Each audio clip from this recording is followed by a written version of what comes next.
I'm Margot Pilatus. Welcome to Study English, IELTS preparation. On Study English today, we'll talk about the language of speculation and take a look at identifying the future tense. Speculating about the future is a very important language skill for the IELTS speaking test. But first, let's watch today's story. We'll visit a mangrove forest where we'll meet one of the more interesting animals that calls the forest home, the goanna, and a new animal, the cane toad, that might be threatening the mangrove goanna.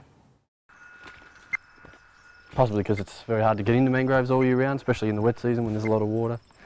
This site's one of the only spots where you can get in without a boat all year round, so that's why we chose it. Are cane toads likely to come into mangrove mudflats like this? It's probable that they'll come in small numbers, but from radio tracking these goannas, it looks like the mangrove goannas will head out onto the floodplain, and they do seem to eat frogs, so it's possible that when the cane toads arrive here on the floodplain in big numbers, the goannas will eat them. So it's possible there'll be an impact.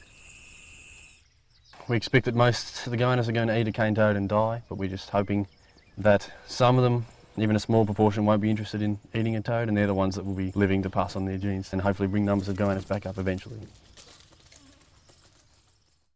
So the scientists aren't sure what will happen in the future. When we're trying to predict the future or speculate about what might happen, we have several language choices.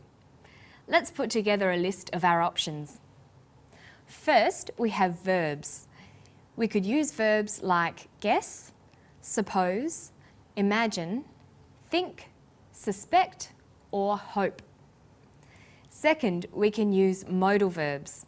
For example, may, will, would, might, or could.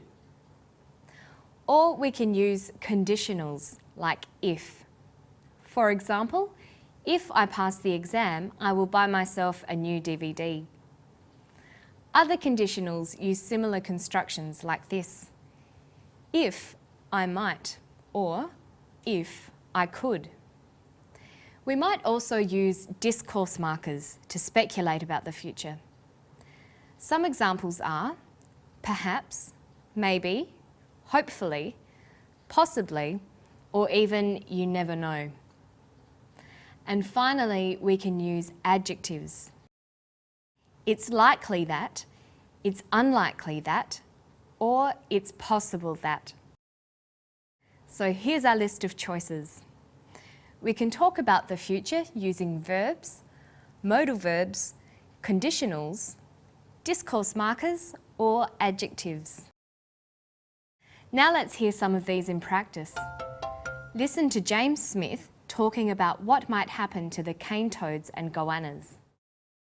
It's probable that they'll come in small numbers, but from radio tracking these goannas, it looks like the mangrove goannas will head out onto the floodplain, and they do seem to eat frogs, so it's possible that when the cane toads arrive here on the floodplain in big numbers, the goannas will eat them. So it's possible there'll be an impact.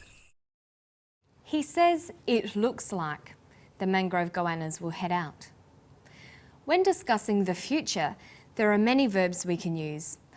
For example, it looks like, it seems, I expect, I hope, I imagine, or I suspect. These verbs are followed by future tense constructions. In our example, James says, it looks like the mangrove goannas will head out. He uses the future tense, will, to say what the goannas will do in the future. Let's hear more from James. We expect that most of the goannas are going to eat a cane toad and die, but we're just hoping that some of them, even a small proportion, won't be interested in eating a toad, and they're the ones that will be living to pass on their genes and hopefully bring numbers of goannas back up eventually. James says, we expect that most of the goannas are going to eat a cane toad. Expect is the verb, and are going to eat uses the future tense to predict what will happen. James also uses discourse markers. He says that if goannas don't eat toads, then this will hopefully bring numbers of goannas back up. Discourse markers like hopefully, maybe, possibly, or probably can all be used to speculate about the future. They can also give us an idea about what the speaker thinks. James hopes the goannas will survive. The final item on our list was adjectives.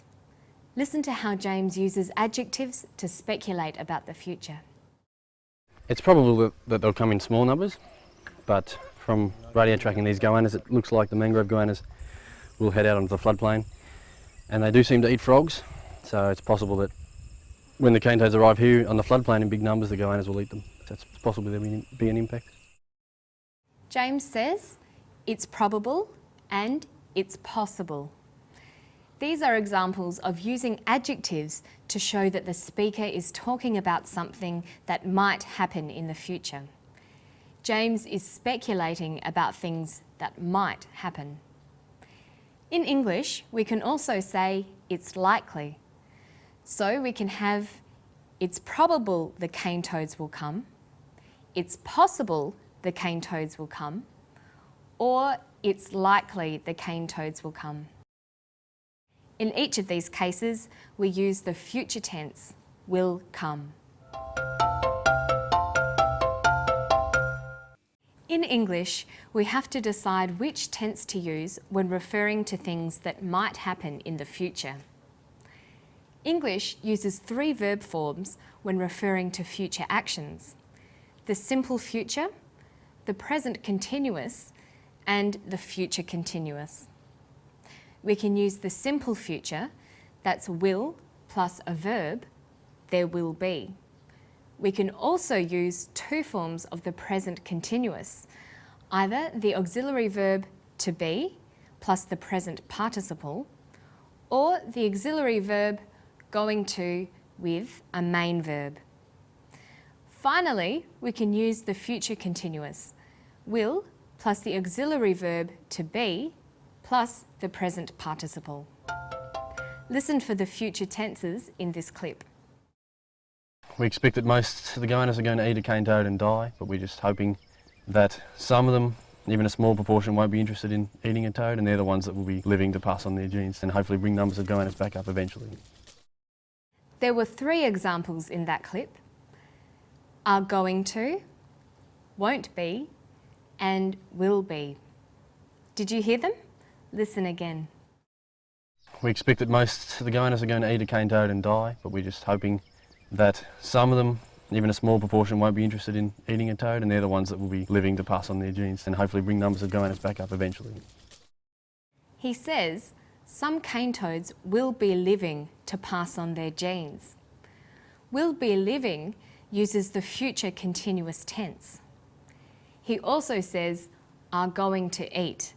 That uses the present continuous tense. The present continuous tense is used to describe actions in the immediate future that are definite or planned. A good example of the present continuous tense is, what are you doing tonight? I'm going to see a film.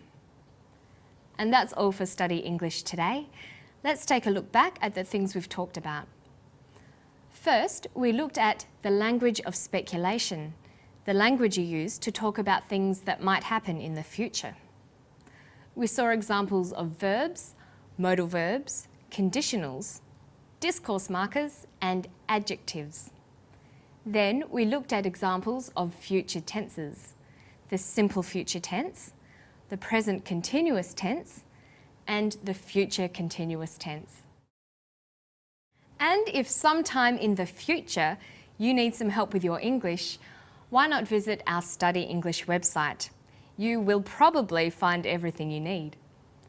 And that's all for today. I'll see you next time for more Study English. Bye-bye.